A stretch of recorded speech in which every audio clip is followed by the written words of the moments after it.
260 નંબરનો શ્લોક છે, પાઠ કરીએ. કશ્ચિન્મુનિ સતત નિર્મલ ધર્મ શુક્લ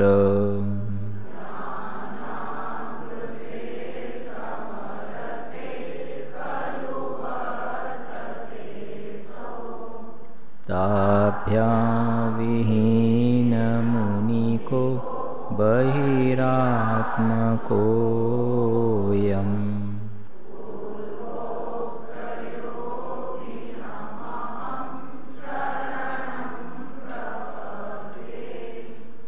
નીચે અર્થ જુઓ એનો.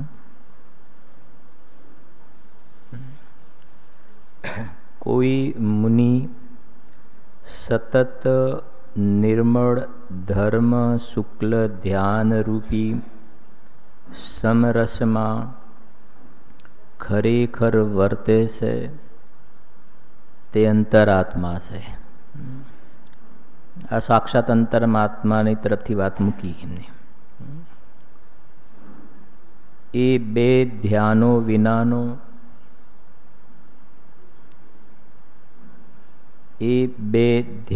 વિનાનો તુચ્છ મુનિ શબ્દનો પ્રયોગ કેવો કર્યો છે? એ બે ધ્યાનો વિનાનો તુચ્છ મુનિ તે બહિરાત્મા છે. હું પૂર્વોક્ત સમરસી યોગીનું શરણ ગ્રહું છું. એટલે પદ્મ પ્રબંધધારી દેવે જે પૂર્વોક્ત શ્રમણ છે ને પોતે શ્રમણ છે એમાં ભેદ પાડ્યો. વાત સમજાય છે? કેમ કે હું એ સાક્ષાત અંતરાત્મા જે યોગી છે, સર્વોત્કૃષ્ટ અંતરાત્મા, હું એમનું શરણ ગ્રહું છું. હા, મને ખ્યાલ છે કે આ કાળમાં એ દશા પ્રગટ થઈ શકે એવી નથી, પણ અલ્પકાળમાં આ દશા અમારી પર્યાયમાં આવવાની છે એ પણ અમને ખબર છે. એ ભાવ વ્યક્ત કર્યો છે. અને એ કાલે આપણે જોયું પણ હતું, ગુરુદેવજીના પ્રવચનના અંશ જોયા પણ હતા. તો ચોથા ગુણસ્થાનથી 12મા ગુણસ્થાન સુધી, તો ચોથામાં જગન્ય જે અવિરત સમ્યક દ્રષ્ટિ છે ત્યાં પણ ધ્યાન સંભવે છે, ત્યાં પણ ધ્યાન જોવામાં આવે છે. ને ક્યારે ઉપયોગ બહાર વર્તતો હોય એ વખતે. રત્નકર્ણ શ્રાવકાચારમાં આપણે ભણ્યા પણ ખરા. સંબંધભદ્ર આચાર્ય દેવે બહુ મજબૂત એક શ્લોક લખ્યો છે, મોહી મુનિ કરતા નિર્મોહી શ્રાવક શ્રેષ્ઠ છે. એટલે અહીંયા જે લખ્યું ને, ધ્યાન વિનાનો જે તુચ્છ મુનિ જે લખ્યું ને, એ મોહી મુનિ એટલે મિથ્યા દ્રષ્ટિ મુનિ, પણ મિથ્યા દ્રષ્ટિ મુનિ. દ્રવ્યલિંગી મુનિવ્રતધાર અનંતવાર ગ્રીવેક ઉપજાવી. એના કરતા નિર્મોહી શ્રાવક એટલે સમ્યક દ્રષ્ટિ શ્રાવક છે, ચોથું ગુણસ્થાન છે, પણ એ કહે છે શ્રેષ્ઠ છે. નિર્મોહીનો અર્થ છે કે મિથ્યાત્વ ને અનંતાનુબંધી નથી ને, ઘાતી કર્મની અંદર ફરક પડી ગયો આખો.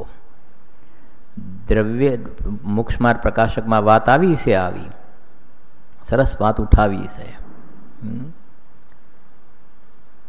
કે શ્રાવક, બરાબર સમજજો, શ્રાવક જે છે સમ્યક દ્રષ્ટિ શ્રાવક, એ 16મા સ્વર્ગ સુધી જશે, એનાથી ઉપર નહીં જાય. પંચમ ગુણસ્થાન વર્તી શ્રાવક છે, 16મા સ્વર્ગ સુધી જશે, એની ઉપર નહીં જાય. દ્રવ્યલિંગી મિથ્યા દ્રષ્ટિ જે મુનિરાજ જે છે 16 સ્વર્ગથી ઉપર 9 ગ્રેવ્યક સુધી જશે. અને ભાવલિંગી મુનિરાજ જે છે એનાથી ઉપર પણ જશે, 9 અનુદિશ અને 5 અનુત્તર વિમાનમાં. તો ત્યાં પ્રશ્ન કર્યો છે કે તમે ભાવલિંગી મુનિરાજ જે છે એમનાથી દ્રવ્યલિંગી મુનિરાજને એમનું સ્ટેપ નીચા કહો તો બરાબર છે. ભાવલિંગી કરતા દ્રવ્યલિંગી મુનિરાજનું સ્થાન નીચું કહો તો બરાબર છે. પણ તમે આ સમ્યક દ્રષ્ટિ શ્રાવક જે છે એના કરતાં પણ દ્રવ્યલિંગી શ્રમણનું સ્થાન નીચું કહો છો, એ વાત ગળે હા ઊંચું કહો છો. એ સમ્યક દ્રષ્ટિ જે શ્રાવક છે એના કરતાં દ્રવ્યલિંગી શ્રમણનું સ્થાન નીચું કહો. સમજાય છે કે નહીં? સમજજો. મેં જ કહ્યું નીચું કહો. જાય છે ગ્રૈવ્યકમાં. સમજજો. હવે સમજાય છે હું શું કહેવા માગું છું? જાય છે 16મા સ્વર્ગથી ઉપર. તો ભાવલિંગી મુનિરાજ કરતા એમને એની દશા થોડીક એની ઓછી કહો તો બરાબર છે. પણ તમે તો શ્રાવક જે 16મા સ્વર્ગ સુધી જ જાય છે એના કરતાં પણ એમની દશા હીણી બતાવો છો. જાય છે તો શ્રાવક જે જાય છે એના કરતાં ઉપર. તો સમ્યક દ્રષ્ટિ શ્રાવક કરતાં એમને ઊંચા કહો ને. પેલા કરતા નીચે બરાબર છે ભાવલિંગી મુનિરાજ કરતા દ્રવ્યલિંગી મુનિરાજ. સમજાય છે કે નહીં? પણ સમ્યક દ્રષ્ટિ શ્રાવક કરતા તો જાય છે તો ઉપર, અને એ તો શાસ્ત્ર સંમત વાત છે કે વાત સાચી છે. પણ એ જે 16 સ્વર્ગથી ઉપર દ્રવ્યલિંગી જે જાય છે ને એ આઘાતી કર્મના ફળ છે. આઘાતી કર્મના ફળ છે. બાહ્ય સંયોગ મળે છે, સાતા વેદનીયનો ઉદય છે, આયુની સ્થિતિ વધારે છે. સમજાય છે કે નહીં? એ આઘાતીમાં ફરક પડ્યો છે. હવે આ કોણ સમજે આ બધી વાતો? સીધું તો એમ જ લાગે બરાબર છે. હમણાં વાત આવી ને કે જો કે સ્વર્ગની અંદર ચારિત્ર ના હોય. હતી ને વાત ભાવિનભાઈ? મનુષ્ય ગતિ છોડીને બાકીની 3 ગતિમાં ચારિત્ર ના હોય વ્રતાદિ. હવે તમને આવો મોગો મનુષ્ય ભાવ મળ્યો છે તો વ્રત અંગીકાર કરી લો. વાત તો સાચી છે એમ લાગે ને? હા રાજેશભાઈ, કેમ કે બીજી 3 ગતિમાં વ્રત હોતા નથી, અને અહીંયા મનુષ્ય ભાવમાં હોય છે તો વ્રત ધારણ કરી લો. અરે એવું થોડું છે. હા, સમ્યક દર્શન પછી વ્રત આવે છે. બંધના 5 કારણોમાં મિથ્યાત્વ, અવિરતિ, પ્રમાદ, કસાય યોગ ક્રમ તો જુઓ તમે. ક્રમ સમજવો જોઈએ ને. એમને હા હવે આવું સમજાવે એટલે ગુરુદેવજી એટલા માટે કહે છે કે આ વાડ જ વેલાને ગળી જાય છે. વાડ વેલાને ખાઈ જાય. સમજી ગયા ને? હા, વાડ જે હોય ને વાડ, તો વેલો ઉપર આમ ચડે અને એની અંદર બધા ફળ લાગે. ફળ લાગે પણ વાડ જ વેલાને ખાઈ જાય છે. વાડ તો ખરેખર વેલો આગળ વધે એનો સપોર્ટ મળે ને ફળ લાગે, પણ વાડ જ વેલાને ખાઈ જાય છે. એમાં ઉપદેશ જેનો સાંભળવા માટે જાય છે ઉપદેશ જ એવો આપે છે. સમજાય છે કે નહીં? હા, કે જીવોને આગળ વધવાનો અવકાશ નથી રહેતો. ઉપદેશક પણ એવા મળ્યા, શું કરે જીવ નવીન. તો વાત એ છે કે તો આઘાતી કર્મમાં ફરક પડ્યો. ઘાતી કર્મમાં શું ફરક પડ્યો? જ્યારે સમ્યક દ્રષ્ટિ શ્રાવક 16મા સ્વર્ગ સુધી જાય છે તો ઘાતી કર્મમાં ફરક પડ્યો છે. ઘાતી કર્મમાં ફરક પડ્યો છે. હા, અને રિઝલ્ટ અલ્પકાળમાં એ આવશે કે ભગવાન બની જશે કાળક્રમે. જ્યારે સમ્યક દર્શન વગર ગ્રૈવ્યકમાં ગયું છે તો કાળક્રમે નરકને નિગોદમાં જતું રહેશે. જગતમાં તો તું એમ વિચારે છે કે ભાઈ આપણું વિઝન થોડું લાંબુ જોવું જોઈએ, દ્રષ્ટિકોણ થોડુંક આગળનું વિચારવું જોઈએ, એમ વિચારે છે ને જગતમાં. પાછળ છોકરાઓને કોઈ તકલીફ ના પડે, છોકરાઓનું ભવિષ્ય જોવું પડે, એ બધા વિચારો કરે છે. એમાં કશું છે તો નહીં કાંઈ. હા, તો અહીંયા વિચારે તો ખ્યાલ આવે ને ગંભીરતાથી શું કહેવું છે અહીંયા. આ બધું છે ગુરુદેવસિંહનો ઉપકાર. એક એક વાતો ખોલી ખોલીને સમજાવી. એ તો ક્યાં કર્મ ને ઘાતી ને અઘાતી ને શું, અને કર્મની વાત કરે તો બધું જ કર્મ ઉપર જ નાખે. અષ્ટ કર્મ જો દુઃખ હેતુ હે. સમજાય છે કે નહીં? કર્મની કૃપા થાય તો બસ. હા, આત્મા જે છે અનંત સામર્થ્યનો ધારક.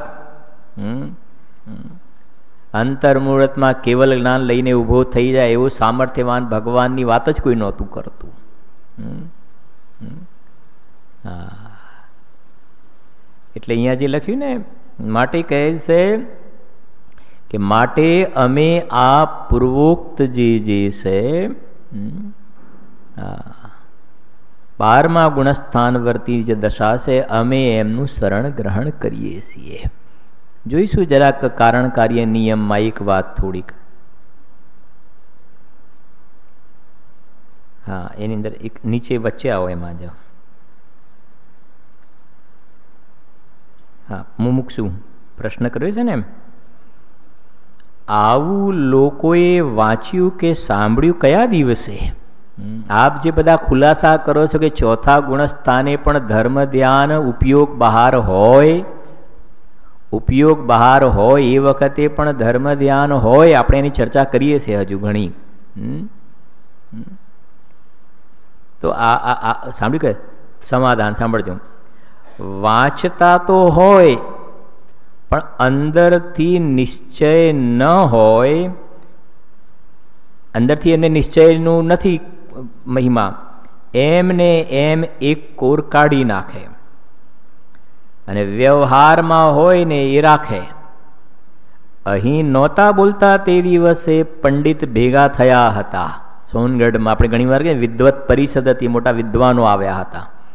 એમાં આ એક પંડિત શ્રી કૈલાસચંદજી સિદ્ધાંત શાસ્ત્રી, એમને આ વાત કહી છે. આપણે ઘણી વાર કહીએ છીએ. જો આ ગુરુદેવશ્રીનું આ તો આવ્યું આજે એકદમ. કૈલાસચંદજી કહેતા હતા, શું કહેતા હતા? નિશ્ચયની વાત આવે ત્યારે અમે છોડી દઈએ. આ પંડિત કહેવાય મોટા એ. હા, નિશ્ચયની વાત આવે ત્યારે અમે છોડી દઈએ અને વ્યવહારની વાત આવે ત્યારે વિસ્તાર કરીએ. કેટલું? હા હા, સમજાય છે? માનવ શું નામ? માનવ ને? હા, લાઈન બોલો છો જરાક, નિશ્ચયની વાત બોલો છો.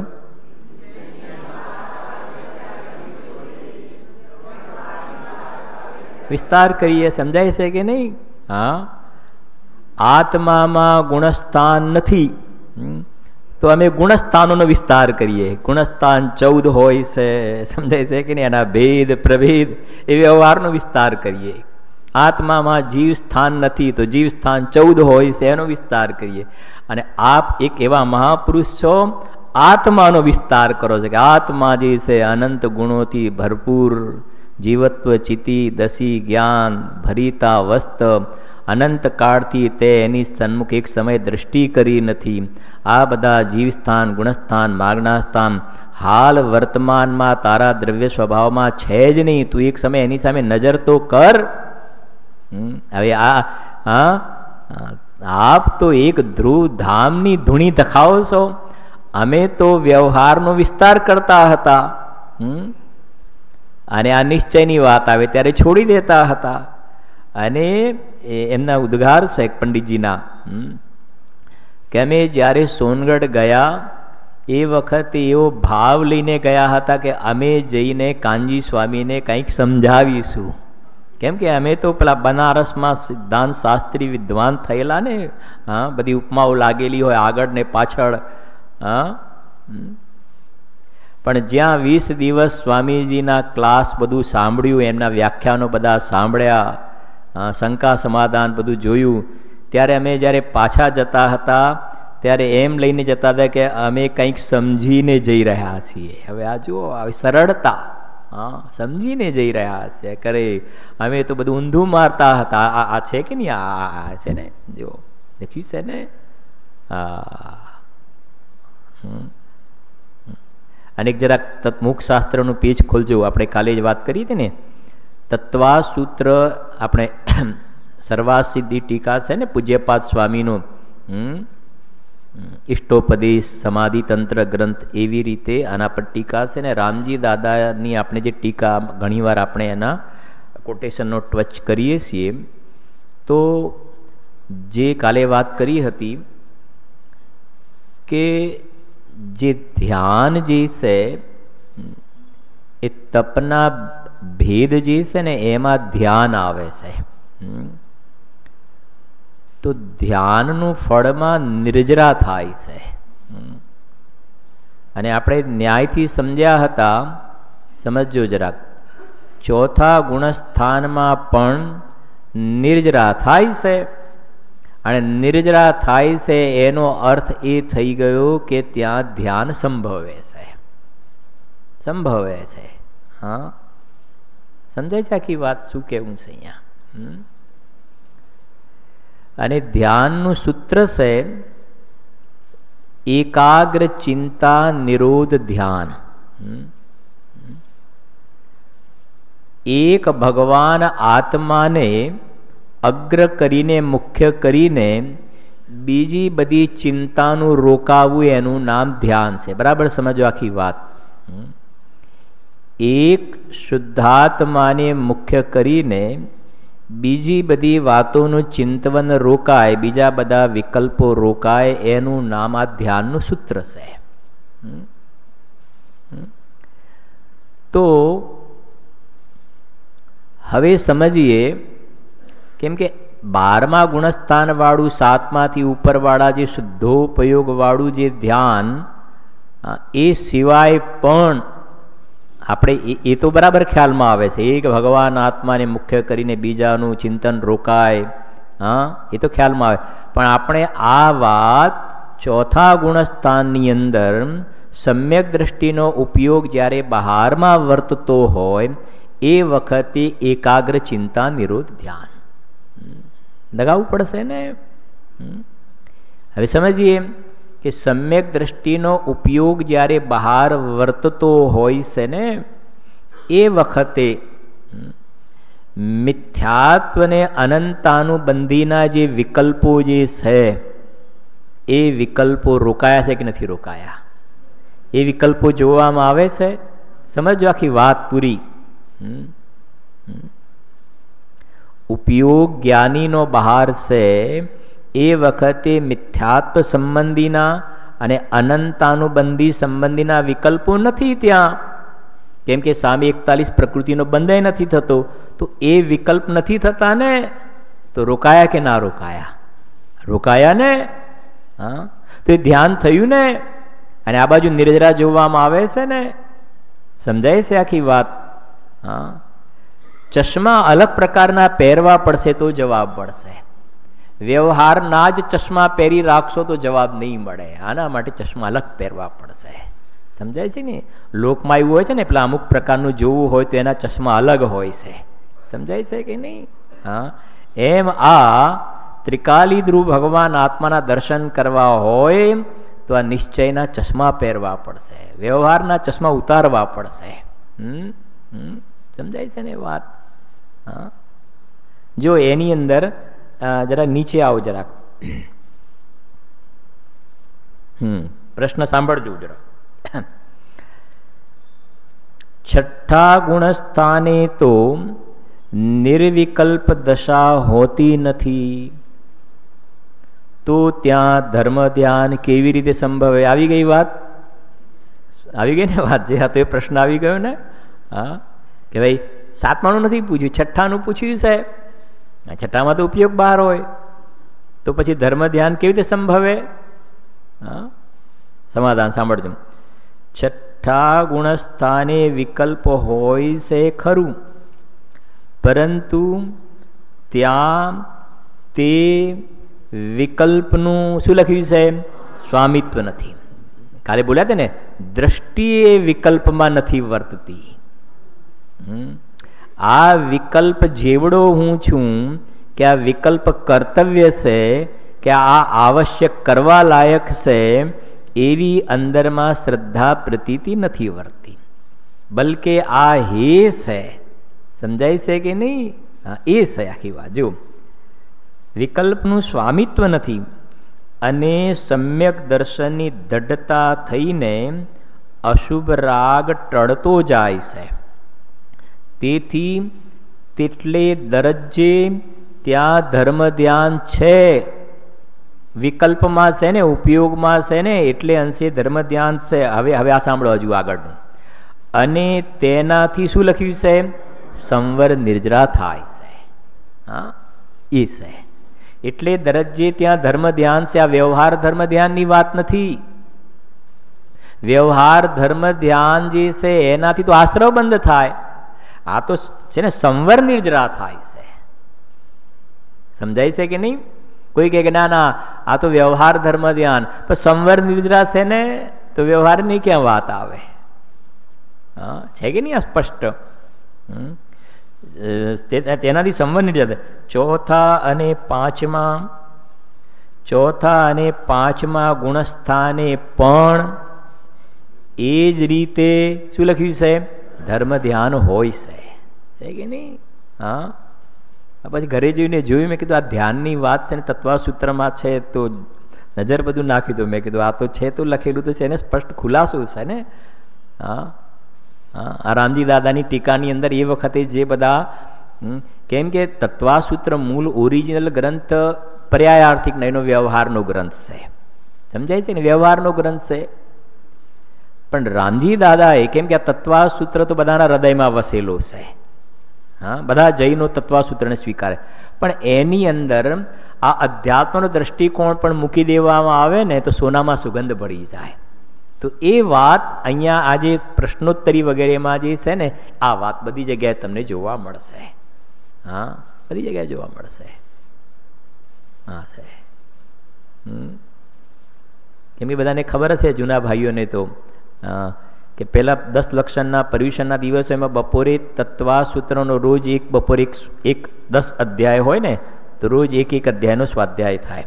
કેમ કે એનાથી તો બધું ફળ બતાવ્યું, એનાથી આટલું મોટું ફળ મળે છે પાઠ કરવાથી. એટલે બધાના હૃદયમાં તત્વસૂત્ર વસેલો, પણ એનો આખી બધા પડખા શું છે સમજવા જોઈએ ને. હા જી. એ જ રીતે ધર્મ ધ્યાન હોય છે, અને તેનાથી તે ગુણસ્થાનને લાયક સંવર નિર્જરા થાય છે. જો હજુ આગળ, જે શુભભાવ હોય તે તો બંધનું કારણ થાય છે. તે પછી લખ્યું છે તે ખરું ધર્મ ધ્યાન. બધું આવી ગયું આની અંદર, કશું બાકી ના રહ્યું. પ્રકાશભાઈ સમજાય છે ને? બધા જવાબ આવી ગયા, કોઈ પ્રશ્ન ના રહ્યો ને. હવે આમ ને આમ ને આમ ને આમ ને આમ, પેલું એ રાખો ને પેલું એ રાખો કે નહીં, ચોખ્ખું કરે એ બંધનું કારણ થાય છે. પેલું તો રાખો પણ આ એ રાખો તો કહે છે કે ના હોય ને, એ ખરું ધર્મ ધ્યાન નથી. સમજી ગયા કે નહીં? હા, વ્યવહાર ધર્મ ધ્યાન છે, વ્યવહારનો અર્થ સમજાય છે કે ખરેખર નથી એમ. બાકી છે, આગળ પાછળ જોઈશું આપણે પછી ક્યારેક. હજુ કેવલી ભગવાન માટેનો પણ પ્રશ્ન છે, કરીશું એની પણ ચર્ચા. તો વ્યવહારની વાત આવીને, આપણે કાલે પણ થોડી વાત કરી હતી. અને આ કોઈ ને તત્વસૂત્ર વ્યવહારનો ગ્રંથ છે. આપણે હમણાં જ યોગસારમાં બહુ સરસ, મને તો ખૂબ વાત ગમી પણ ખરી, કે એમાં લખ્યું છે કે પ્રયત્ન કરીને વ્યવહારને જાણો. પ્રયત્ન કરીને વ્યવહારને જાણો એટલે આદરણીય છે એમ નહીં, પણ નિશ્ચયની સાથે આવા પ્રકારનો વ્યવહાર હોય, એનાથી ઉતરતી કક્ષાનો ન હોય એમ વ્યવહારને બરાબર જાણો. પણ સમજ, ઉતરતી કક્ષાનો વ્યવહાર ન હોય અને વ્યવહારને તમે પરમાર્થ પણ ન જાણો. કાલે કહ્યું હતું ને, શ્રદ્ધામાં એમ રાખો કે આ બંધનું કારણ છે. શ્રદ્ધામાં હે જાણવાનું છે. અમે શ્રદ્ધામાં હે કહીએ છીએ અને તું કહે છે અમે વ્યવહાર છોડી દઈશું. તો વ્યવહાર છોડી દેશો તો પાપમાં જશો, તો નિશ્ચયાભાસી થશો, તો નરકમાં જશો. અને જો વ્યવહારને ઉપાદે માનશો શ્રદ્ધામાં, તો વ્યવહારાભાસી મિથ્યા દ્રષ્ટિ રહેશો. બે વસ્તુ ખ્યાલ આવી ને? હા, ખ્યાલ આવી ને? શ્રદ્ધામાં, હવે શ્રદ્ધાનો રોલ કેટલો મોટો છે. કેમ કે વ્યવહાર તો ચોથા પાંચમા ઉપરના ગુણસ્થાનોમાં શુભ ભાવ વધતો જશે, અણુવ્રત મહાવ્રતના ભાવ આવશે. શ્રદ્ધામાં એને ધર્મ કે ધર્મનું કારણ માનવાનું છોડવાનું છે. હવે તું એ શુભ ભાવ છોડીને અશુભમાં ચાલ્યો જઈશ તો ખોટું થઈ જશે, અને એને ધર્મ કે ધર્મનું કારણ માનશે તો એ ભૂલ પડશે. એક દ્રષ્ટાંત સમજીએ એટલે તમને થોડો ખ્યાલ પણ આવશે. ગુરુદેવના પ્રવચનોમાં આવે પણ છે, આપણા આદરણીય નેમચંદ કાકા પણ દ્રષ્ટાંત આપતા પણ હતા. એને થોડુંક આગળ આપણે વધીએ પણ સમજીએ આની સાથે કે કોઈની સ્થિતિ એકદમ સાધારણ સ્થિતિ હતી, ઘરે લગ્નનો પ્રસંગ હતો. હવે લગ્નના પ્રસંગમાં તો એક દિવસ માટે કે 2-4 દિવસ માટે અઠવાડિયું સુધી દાગીના વગેરે પહેરવા તો પડે કે ના પહેરવા પડે? લગ્નનું પોતાનું હોય એટલે તો પડોશીના ત્યાંથી, સંબંધીના ત્યાંથી એ શું કહેવાય, પહેરવાનો જે હાર જે છે, પછી બીજું ત્રીજું આ તે જે છે ને એ બધું, એ બધા દાગીના લાવી દીધા.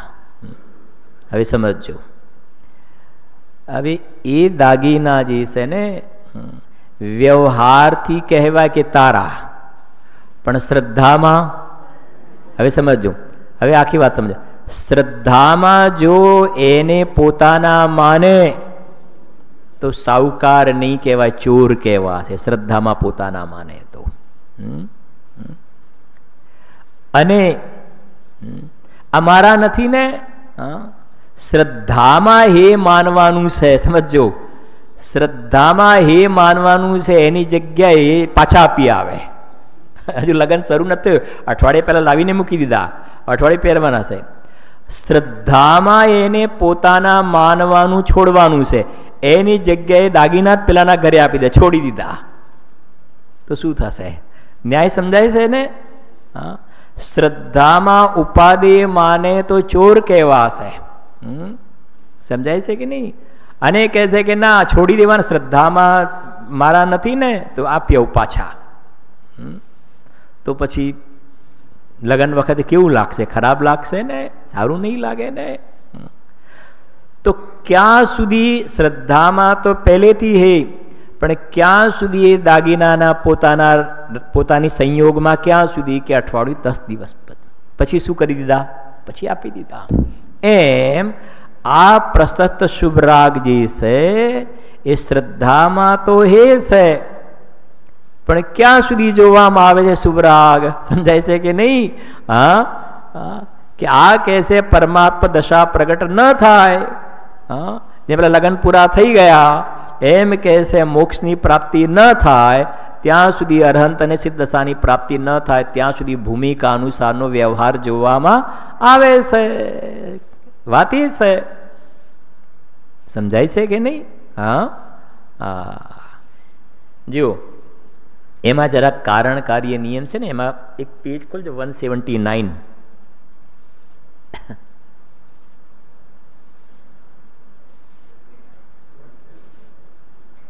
ગુરુદેવ શ્રીને જે પદ્મ પ્રમલધારી દેવ, કુંદકુંદ આચાર્ય દેવ, અમૃતચંદ્ર આચાર્ય દેવ, યોગિંદુ દેવ પ્રત્યેનો જે બહુમાન, એમની ભક્તિ, આવા બધા જે સ્પષ્ટીકરણ આવે ને, અને આપણે સાંજે રોજ જોઈએ છે.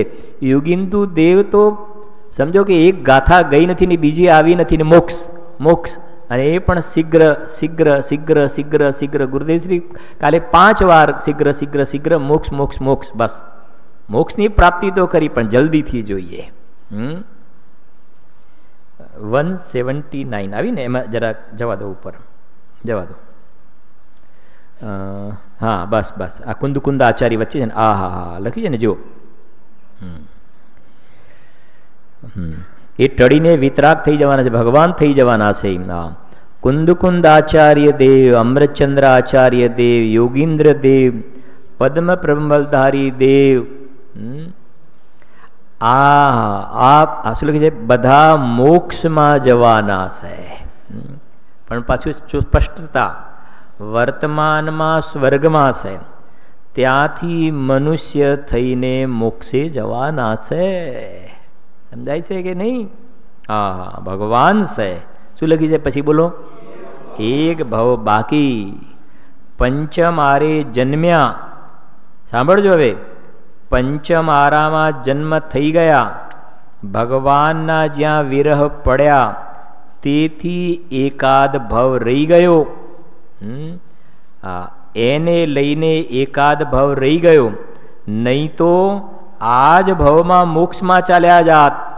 હવે ચોખવટ કરી છે જો, મહાવિદેહમાં તો એના એ ભવમાં અબજોપતિ રાજા રાજપણું છોડી વિકલ્પ છોડી નિર્વિકલ્પમાં મસ્ત થઈ કેવળ જ્ઞાન ઉપજાવીને મોક્ષ જાય છે. કેમ કે ત્યાં ચોથો કાળ વર્તે છે ને, તો વિદેહમાં તો સ્વર્ગમાં જવાનું એ નથી રહેતું, એ જ ભવે મોક્ષ છે. એમ સમજાય છે કે નહીં? એમ ગુરુદેવજીનો ભાવ એ છે કે આ બધા સંતો જો ત્યાં હોત ને, હા, એ જ વખતે મોક્ષમાં ચાલ્યા જાત. કારણ કે 6 મહિના ને 8 સમયમાં 608 મોક્ષ તો જાય. હા, હવે એક પેજ બીજું ખોલજો, એની અંદર તમને કહું 192 નંબરનું પેજ ખોલો, 192.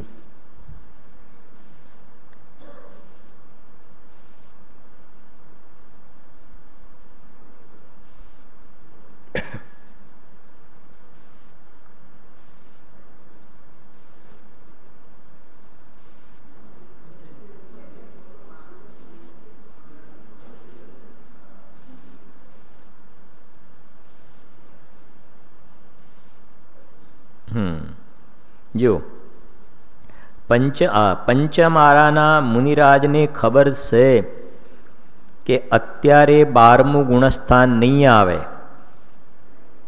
પણ છતાં આ પામીને 12મું આવશે.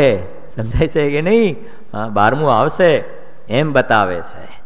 હા, ભલે કાળ લાગે પણ બીજે ભવે આવવાનું કે ત્રીજે ભવે ભલે, આમ બીજો ને આમ ત્રીજો, બરાબર છે ને? આવશે ભલે. એક સ્વર્ગનો ભવ આવે, એ પણ પાછો સ્વર્ગનો ભાવ. સ્વર્ગનો ભવ એ તો વચ્ચે શું છે? ધર્મશાળા છે. ધર્મશાળા છે. 25 ગાઉં કાપવું હોય તો 20 ગાઉં ચાલ્યા પછી બાકી 5 ગાઉં રહ્યા તો ધર્મશાળા હોય ત્યાં પડાવ નાખે, પછી સવારે ઉઠીને જવાનું છે ત્યાં. એમ આ 5મા આરાના સાધુ દેહ છૂટીને સ્વર્ગમાં જાય, પણ એ તો શું છે?